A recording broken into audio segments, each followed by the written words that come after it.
Hello বন্ধুরা, আশা করি আপনারা ভালো আছেন, সুস্থ আছেন। আমি যাচ্ছি হলদা থেকে নৈহাটি। এই জার্নিটা খুবই সহজ। হলদা থেকে হাওড়া, হাওড়া থেকে ব্যান্ডেল, ব্যান্ডেল থেকে নৈহাটি। নৈহাটিতে আসতে গেলে সারা দিনটা আপনার চলে যাবে। তাই বন্ধুরা বলছি, হলদা থেকে যখন বাড়াবেন সকাল 6টার লোকালে বেরিয়ে আসলে ভালো হয়। নৈহাটির বড় মাকে দেখার জন্য প্রচুর ভক্তরা আসেন এখানে। দেখতেই পাচ্ছেন আমি নৈহাটি নেমে গেছি, তো 10টা 38 হয়ে গেছে। বন্ধুরা দেখুন ভিড়টা কীরকম ভক্তদের। আমরা সিঁড়ি দিয়ে উঠবো, সিঁড়ি দিয়ে উঠে বাম দিকে যাব, আবার বাম দিকে সিঁড়ি থেকে নামবো, নেমে ডাউন পাস দিয়ে বাইপাস করি। স্টেশন থেকে 5 মিনিট রাস্তা আছে। স্টেশন থেকে নেবে সোজা গিয়ে একটু টার্ন নিয়ে নেবো ডান দিক। এখান থেকে টোটো যায়, 10 টাকা করে ভাড়া নেয় বড় মার কাছে যেতে। আদারওয়াইজ আপনারা হেঁটেও যেতে পারবেন, সময় লাগে মাত্র 5 মিনিট। আমি অভিজিৎ দলুই, আমার চ্যানেলের নাম এডি ব্লগ। আপনারা এত ভালোবাসা দিয়েছেন যে আমার 1K সাবস্ক্রাইবার পূরণ হয়ে গেছে। কথা বলতে বলতে চলে এলাম নৈহাটির বড়মার মন্দিরের কাছে। ধর্ম হোক যার যার, নৈহাটির বড়মা সবার। বড়মার কাছে লাইনটা দেখুন ভক্তদের। শুদ্ধ মনে বড়মার কাছে কিছু যদি থাকে, চাইতে পারেন এক মনে, তাহলে আপনি নিশ্চয়ই সফলতা পাবেন। এই লাইনটা এই দিকে ঢুকে গেছে ভেতরের দিকে, ম্যাক্সিমাম 1 কিলোমিটার। আমাদের হলদা থেকে যারা আসবেন, এই ধারের যে দোকানগুলো আছে একটু ভেবেচিন্তে এই দোকানগুলো দিয়ে জিনিসগুলো কেনাকাটা করবেন। যেমন বড় মার ছবি। আপনারা যদি ডন্ডি কাটতে চান তাহলে এই গঙ্গার পাড়ে আসতে হবে আপনাদের। এই গঙ্গার পাড়ে মা বলেছে স্নান করে শুদ্ধ গায়ে ডন্ডি কেটে আমার কাছে কিছু চাইলে নিশ্চয়ই পাবে তুমি। একটা অলৌকিক বিষয় হলো মায়ের চোখ কান সবসময় খোলা থাকে। মন থেকে কিছু চাইলে শুদ্ধ গায়ে নিশ্চয়ই তুমি ফল পাবে। ভক্তরা সকাল সকাল এই গঙ্গাতে শুদ্ধ গায়ে স্নান করে বেরিয়ে যায় মায়ের দর্শনের বা মায়ের কাছে কিছু পাওয়ার উদ্দেশ্যে। বড়মার কাছ থেকে এই গঙ্গা পর্যন্ত দূরত্ব হলো 1 কিলোমিটার। এই 1 কিলোমিটারের কাছাকাছি যারা ডন্ডি কাটে তাদের মনের কথা বুঝে নেয় বড় মা। আপনারা ট্রেন থেকে আসতে পারেন বা এই লঞ্চ থেকেও, জেটি ঘাট আছে জেটি ঘাট থেকেও আসতে পারেন।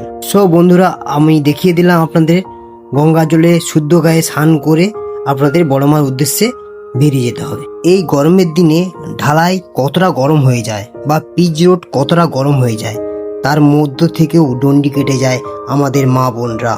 তবু কিছু হয় না কেন, এটা অলৌকিক একটা ব্যাপার। চলুন এবার আমি আপনাদেরকে দেখাবো বড়মা দর্শন। বন্ধুরা আপনারা বিশ্বাস করবেন কিনা জানি না, খুবই জাগ্রত।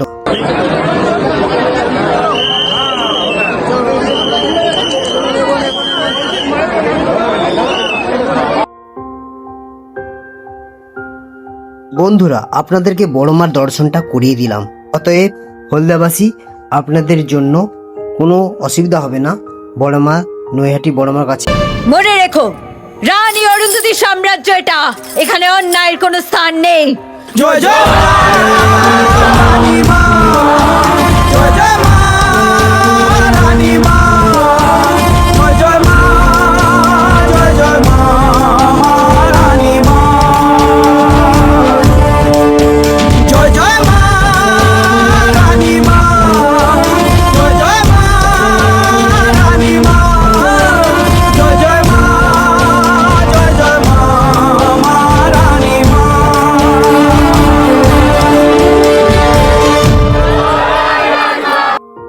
সো হ্যালো বন্ধুরা, হলদাবাসীকে পুরো জানিয়ে দিলাম যে নৈহাটি বড়মার কাছে কি করে আসতে হবে। নতুন করে আর কিছু বলার নেই।